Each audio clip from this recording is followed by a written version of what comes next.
Hello everyone, Nicklefritz here. I'm currently playing a game called MYST, and in the beginning of the game there's a bookshelf that has a bunch of different books, and each book describes a different world that you travel to and explore within the game, and this book here is about the Stoneship age, so I'm gonna go ahead and read through right now for you.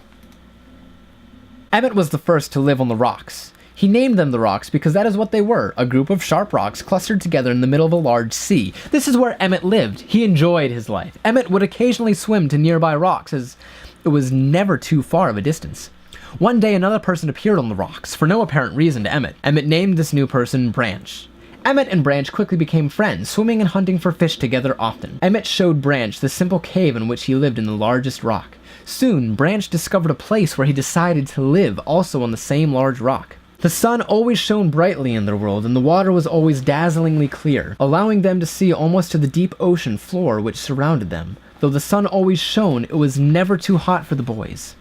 A light breeze always came from the north and cooled the area down. One day, while Branch was swimming and having fun in the water, he noticed another boy swimming. Branch brought the new boy to Emmett to find out what to call the new boy. This feels like Never Neverland. Emmett said the boy should be called Will. Will was soon a part of the group, and all three of the boys swam and enjoyed their perfect world. At least, that is the story I was told when I arrived today on the island. Emmett, Branch, and Will were surprised to see me at first, but even before the night ended, we were all becoming good friends. Today, the second day on this newly created age, a strange thing happened. It was not strange to me, but the three boys did not understand what was happening. While I was relaxing under a large tree on one of the smaller rock islands, it began to rain. It was nice rain that lasted for about an hour in the morning. I explained to the boys that the rain was not harmful, yet they obviously still feared it. Before going to sleep tonight, I told the boys I would leave the following day. I told them that while I was gone, I would make a surprising change in their world. They didn't understand, not that I expected them to. I still do not fully understand what happened today.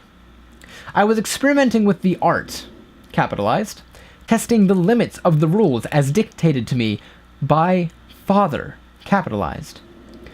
I attempted to create a boat by writing it into the world. I thought everything was planned correctly, yet somehow the boat had become gripped by the rock and broken in half. Although this test did not turn out as I had hoped, I now have answers to a few of the questions my father never answered. As for the boat, I can see the boys enjoy it anyway, and with that I am pleased. They have played on it all day. Even though the boat cannot move, I have enjoyed studying from it. It is a much sturdier platform than the jagged rocks. In the course of my observations, I have learned some very interesting things regarding the solar system of this age. The nights are absolutely beautiful here. I have made note of it and named a number of constellations that pass above me. Also during the night, I catch glimmers of light from the horizon, which I have not been able to discover.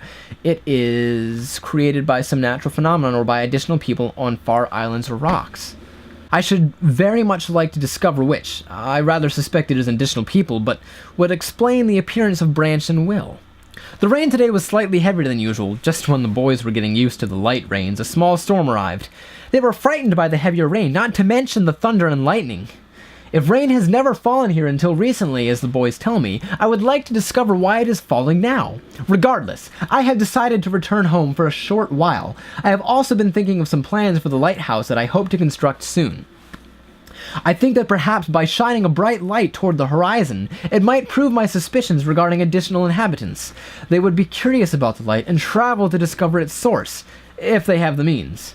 I returned with many tools that I will need for construction of the lighthouse. I have decided that once the lighthouse is completed, I will leave for some time and let the world's own imagination have control. Let the world's own imagination have control? That's odd. We have worked 3 weeks on the lighthouse now and are making great progress. The rock that we build on seems to be not as secure as I would like. I have had to alter my plans slightly, but these alterations pose no real problem. The boys are quite strong and have been helping me immensely. I estimate construction will be done within 2 days.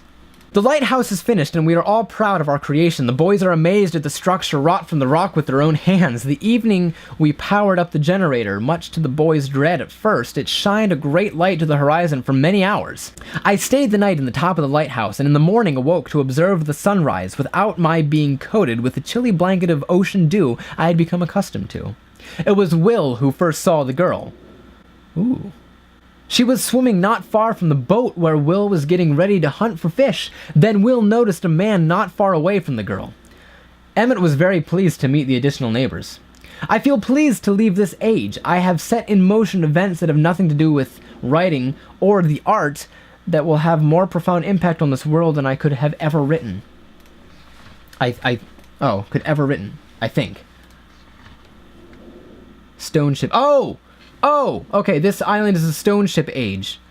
Bird's eye view. I think of this age as a gift to myself that I will wrap up and open someday in the future, only to discover that it has changed so much that indeed it is a surprise.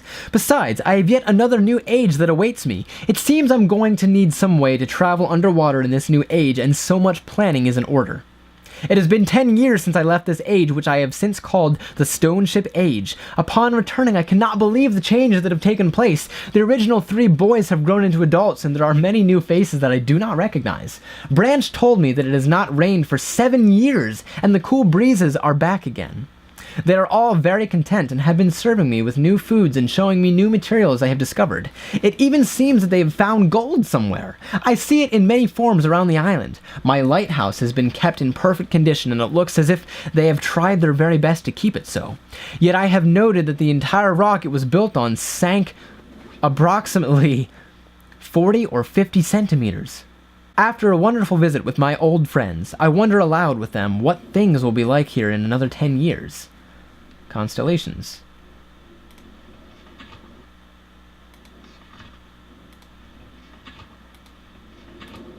Okay, so that was the Stoneship Age book. It is one of the 3 books on this bookshelf in the game MYST that I'm currently playing. I'll have some annotations here so you can listen to me do a read-through of the other 2 books. One, I'm not sure what it was titled, but the other one was for Channelwood. Otherwise, if you want to see me actually play the game MYST, I'll also have a link down below for you to watch the playthrough of that game. Thank you for watching. I'll see you next time.